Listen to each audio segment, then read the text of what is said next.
I used to have, it's interesting to be writing this long because then, an old poem, you will pull up and somebody will ask you to read it and God, I'm so embarrassed of my politics when I was writing this, or some things that I was saying that were potentially harmful. And number one, something that used to be all through my writing is I always used to say frat boys in a negative way, and I changed it to college boys, just because the idea of saying, it's so harassing, and I hate the idea of anybody coming into a space and immediately not feeling welcome. And so I try to get rid of all that. The other thing is this poem, there used to be a section of it where I wasn't just, at the end, I wasn't talking to the parents of the market, I was talking to the mom at the market, and I was sort of yelling back at her within the poem, and I'm saying, your Maybelline lips, Stairmaster hips, synthetic kiwi, vanilla-smelling beauty.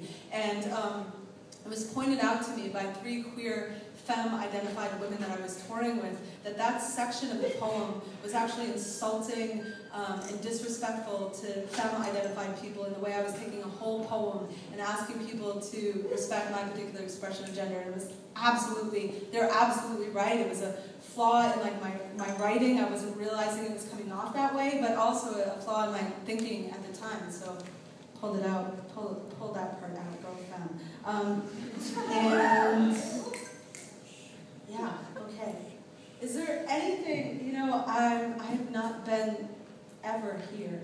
So if there was anything, did somebody come here to hear something that if I didn't read it, it would just be sad? Yeah. Staircase or Walmart? Walmart. I do not know the words to Walmart. Oh. I have to tell you, I have not read that poem out loud in probably, my heart, Angela. 8 years. Oh, I'm so sorry. Thank you for requesting that. I think that was the first spoken word poem that I ever wrote. When you come to Vassar in November, can you please, as a request from the Vassar people? Is that in a book somewhere? Is there a place I can find the words? iPhone. Okay. All right, I will find it. Will you shoot an email to me and remind me that I may forget that? Emily, will you remember that for me? Yeah, okay, whatever, you won't either. Whatever. I'm going to give you my email address and then email me and remind me. Okay, sounds good. Anything, in Staircase, I can't read Staircase because that's about the girl that left. Yeah, yes. I do. Yes, Please. I have to tell you something. I couldn't read that poem. I want to tell you why, though. Thank you so much for requesting that. I've been reading that poem. God, it's hard for me. I notice it's hard for me to even say I can't read that poem. Let me figure it out. Let me talk about my struggle with the poem, and let me see after if I say that, if I'll be able to read it. But who here knows who Kate Bornstein is? Kate is this amazing activist, gender activist, everything.